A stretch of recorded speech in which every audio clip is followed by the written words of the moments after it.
welcome, welcome. My name is Sue Ellis-Saller, and I am the founder and editor and social media manager over at Spiritual Business Spotlight. And it is a place for up-and-coming spiritual entrepreneurs to get some spotlight on their business, to learn how to market their businesses, and to make a bigger impact, to make more money and change the world is basically the reason that I created that group. And I wanted to talk a little bit because I am also a Reiki master. I'm a professional tarot reader. I've walked the walk myself too. So I kind of understand what you need to do in order to nourish your business, to plant the seeds, to nurture your business as it's budding, and to kind of take it to the next level. And I wanted to talk a little bit, even though you can hear my dog freaking out, there must be the DHL guy outside. So I wanted to talk a little bit today because I saw this video on YouTube, and I'll have to put the link in the comments below. And I forget the guy's name. I wish I had looked to remember. But anyway, he was talking about leaving this his tarot business because he found that he couldn't uphold his own ethics as he was building his business, and he felt that there wasn't a lot of options as far as working in a way that honored him and also honored his clients as well. And there were some other things he said, but I just wanted to kind of come on here and to let you know that building your business will take time, energy, and effort. And I've made a class about business building also, where that's one of the things that I talk to people about. And I understand myself, like personally, I've worked for Hotlines. I still log in from time to time. I don't log in regularly, which if you want to make regular money, you have to log in regularly.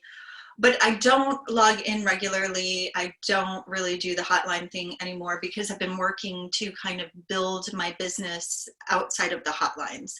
And when you work with the hotlines, and that's one of the reasons that I founded Spiritual Business Spotlight, because not only did I work on the hotlines as a reader, but I also worked in the background.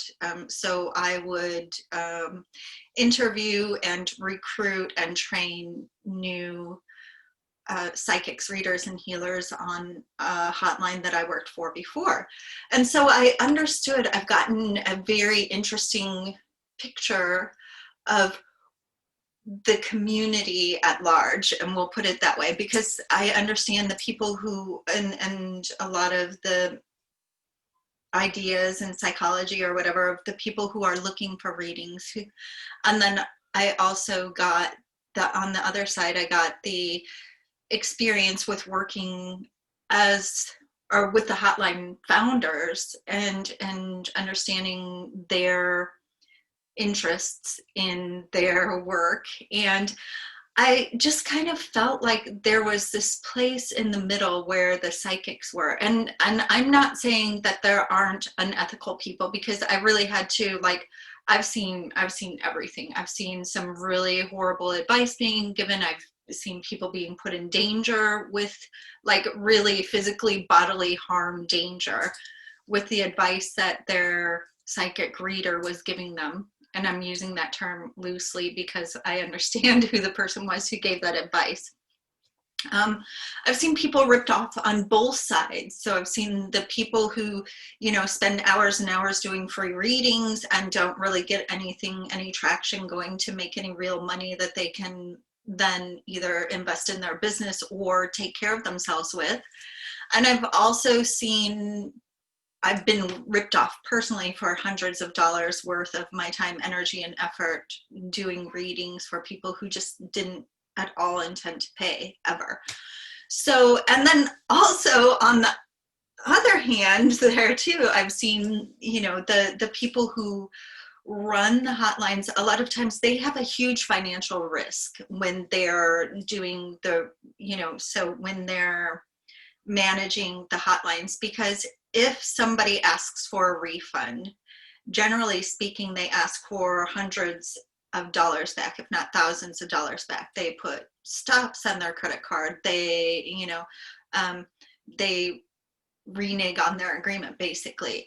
And so these hotlines then end up paying out, thousands of dollars to the reader, and then they have to return that money. So they're kind of stuck in between a rock and a hard place in certain ways, because I'm not going to say at all that they are innocent in kind of exploiting the energy of everybody involved. So coming back to why I created Spiritual Business Spotlight and what my, mission and vision was to help people to set up their own businesses, so that, number one, I can share their work on Spiritual Business Spotlight's platform in the community, doing, an outreach, so on social media as well. Of course, I have to be paid for my time doing that. And then also to teach spiritual entrepreneurs, not just readers, but also healers and shamans and, Lenormand readers, for example, different people, how to market their work so that they can build their audience, so that they can make more money, so that they can fill their classes, so that they can prosper and thrive. Because my idea with this is that the more beautiful souls, the more highly ethical people we have who have money in their hands, the better the world is going to be, because they're going to be investing in their favorite charities. They're going to be donating. They're going to be building society in a way that is much more in alignment with their values. And that to me is like, yes, let's do this. Let's go. Let's practice Reiki principles, and let's, shine healing into the world, and let's put our money where our mouths are, and I feel like within the community, there is this real vision of a better world, and making changes that are more in line with the way that people actually are, instead of everything being capitalistically based and based on money, where it's a different system. And I'm going to be working on uploading some of my content, like my marketing, like business building, marketing building, different things, onto Patreon, so that it's scalable. Not scalable, I don't think that's the right word, but affordable for, a wider variety of people. Because I grew up poor. We grew up dirt poor, like not even knowing if we were going to eat on a daily basis, and not having new clothes, not always understanding where everything was going to come from, like electric and all this and that stuff. So I don't want to necessarily, put a high-end price tag on my work and keep people who can't afford to work with me out of the loop, and, again, focus on that economic aspect of it. So with the Patreon thing, with doing free things, I have tutorials already uploaded onto YouTube if you wanted to take a look over there and see, or you can comment below and tell me what kind of videos you would like to see me make. So I have something about working with Canva. But going back, I always go on different trains of thoughts. So I understand working for a hotline. I understand, you set your rate at like $1.99. You're thinking, oh my gosh, if I log in for 4 hours a day, I'm going to make hundreds of dollars for the day. And you don't really realize that you're one in a pool of like 1,000 people who are receiving phone calls or text messages or chat requests. And so that can be a little bit damper. But also, one of the things that I'll probably talk about this more later on is just really this like kind of internet flurry around 6 and 7 figures. Because when you're you know, I think a lot of people get this idea that they're going to open their business, they're going to make a few posts, they're going to do a few lives, and then all of a sudden they're going to have so many clients that they can't even afford to, you know, like they don't have time to work on them. And that is kind of like this myth, a total myth.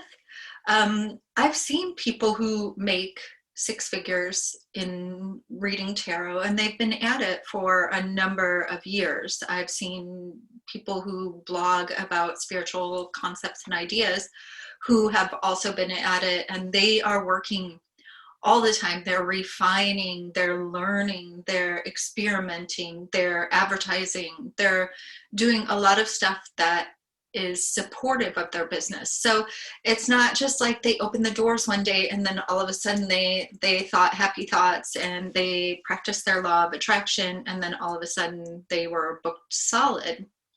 It usually doesn't happen that way. What usually happens, and two, like, I just get really irritated by the people who are like, oh, offer high-end packages and only sell. I mean, if that's your thing, and if you live in like California or New York or, you know, somewhere that has a really high income threshold or income level, and that is the clientele that you focus on, more power to you. That's great. I'm not saying it doesn't happen. What I do want to say though is it's not the average experience.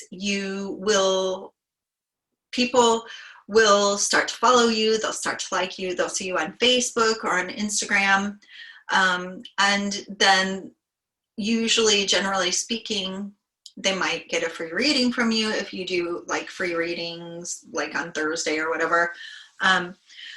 But it will take a while for them to actually buy a reading from you. And one of the things too is, if you're offering people free readings all the time, they're probably not going to purchase a reading from you. So you may want to put boundaries around, you know, like for example, I used to do Periscope sessions every Friday night. And I would say, if I've already read for you, I won't read for you again in 3 months for free. But of course you can book a session with me.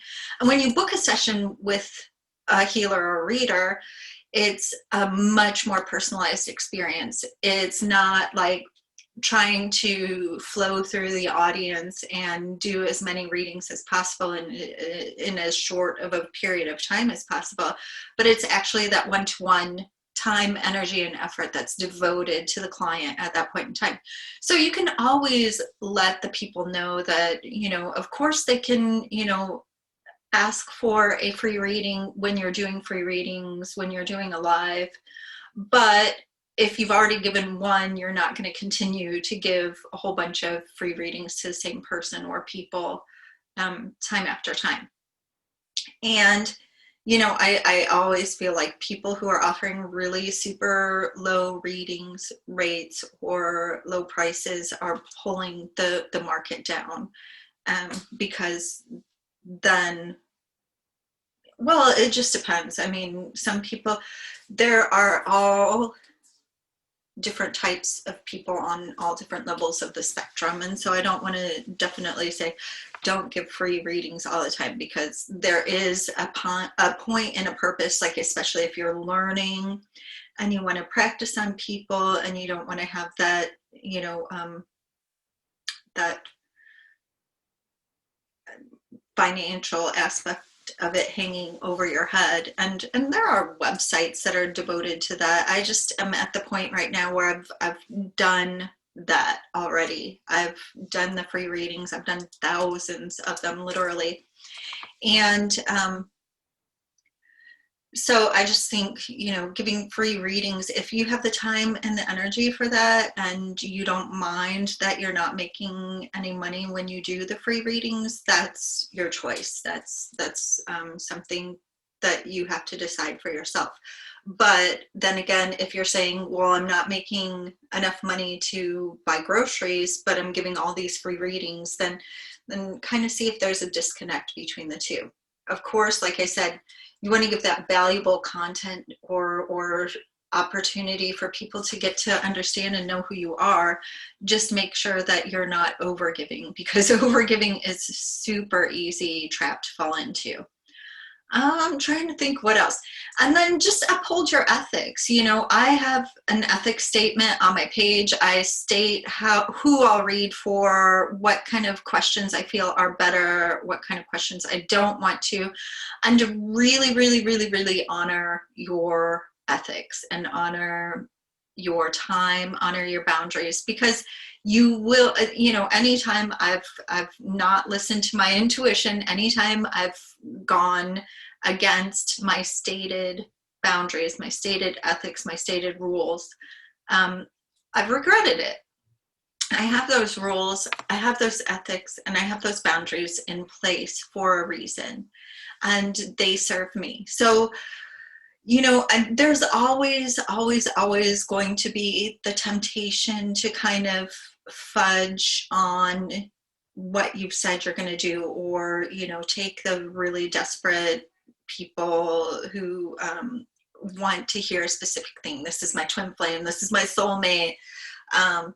And you don't have to read for them, or you can read for them in a way that honors your ethics. I always say, hey, look, I see in the, you know, I see that there's abuse, or, you know, I see that things aren't going well here. Is this the thing? I don't think that the person is right for you. And a lot of times those people will hang up on me and they'll never come back, and that's okay. And of course, having the viewpoint of, see, they'll just go from person to person, and they'll shop for a person who's going to tell them what they want to hear. And unfortunately, in our profession, that can lead to a variety of issues. And so I don't recommend that to anybody, to like, oh, but he's your twin flame. Oh, but he's your soulmate. You're going to have to forgive him for this time when he knocked you around. Or, you know, kind of continuing to take clients who need actually to go to a therapist or a psychologist. They need a deeper level of help than what you can give. And, you know, I've been on the crisis hotline. I live in Austria, and I've been on the crisis hotline with somebody in, like, I don't know, Topeka, Kansas or whatever, trying to hunt down this person who was telling me that they were suicidal, and who needed help that was beyond what I could offer. And that is also, you know, kind of one of those things that you really need to prepare yourself for if you're going to be doing readings and healing sessions, and if you're going to be working in this. You need to be prepared to say, you know what, I understand that times are difficult, and sometimes you are going to be the person that holds their hand and walks them through it. And but there are resources. I'll have to find those and put them in the comments as well, because there are resources for readers who are dealing with somebody who's in a crisis situation. Unfortunately, a lot of times too, with the hotlines and things like that, you're not able to, you know, you can talk to the person who owns the hotline, or, you know, try and connect with their customer service or whatever, and see if you can get an IP address and locate that person. But it is something that comes up in our work, and so you kind of need to prepare for that as well. And, you know, I'm not saying you're going to be perfect. I'm not saying that you're not going to slide on your rules. I'm not going to say that when you're building your business, it's not going to be your own journey, because it is going to be your own journey, and you are going to, you know, kind of make of it what you will. But I also think that it's really important to have a community around you that you find, you know, camaraderie, and you find other people who are going through the same things as you, who have ideas about, you know, how to handle different situations, or who can, you know, kind of show you the way to references. It's really, really important for you to follow your intuition and say, you know what, this person, can't read for them because I'm getting a bad feeling about it. Like, you are an intuitive worker. You should be following your own intuition. And it's okay, really, for you to make money on your readings. You can charge whatever you want. You know, I've seen everything from, you know, I charge $10 for 3 cards. I've seen $10 for a full reading. I've seen $1,000 for an hour of working with somebody. So it is up to you and what you want to do, how you want to charge, how, you know, when you're charging for your readings. I'll talk about this later because this is a whole world in and of itself. But I just wanted to come on and kind of say, you know, if you are working on building a business around your spiritual healing practice, it will take time, it will take energy, it will take effort. There are things that you can do, of course, to kind of compact your, you know, like kind of compress, that's the word, your efforts, so that you're not like feeling like you're always continually on the hamster wheel of content creation and creating images and this and that and the other thing. I'll talk about that in future videos on my Patreon. And yeah, so I just wanted to reintroduce myself to you, tell you hi. I've been reading tarot for like since I was 17. I'm going to be 48 this year. So, and I'm a Reiki master. I teach Reiki, I teach tarot, and I also teach like spiritual business development. So if you have any questions or comments, feel free to put it below in the comments. And if you have anything you want me to cover in a video or worksheets or whatever, just let me know. And until then, you know, do your thing, keep on going, keep on working towards it. You know, sometimes some weeks are going to be awesome and you're going to have like an influx, and other weeks are going to be more working on, you know, getting everything set up, all your foundations, you know, getting your funnels in place and everything like that. That's the whole thing too, is like, okay, if you follow me, I get really, really dorky and techie and everything like that. And I try and explain it. But then there's also the side of me that's like, you got to believe in yourself. You got to kind of go with the flow of things. You got to follow your gut and your intuition, because it's going to lead you down different roads. And there's, you know, there are going to be times when your business is going to evolve, and you don't have to hold on to old things just because you've put a lot of time, energy, and effort into them. You can just be like, okay, done with that part of my journey, and now I'm ready to go on to the next part. So I think I've babbled your ear off for the time being, and I am looking forward to hearing from you. I'm looking forward to serving you. I'm looking forward to seeing what you got to offer to the world and making a difference in the world with you. So take care. Talk soon.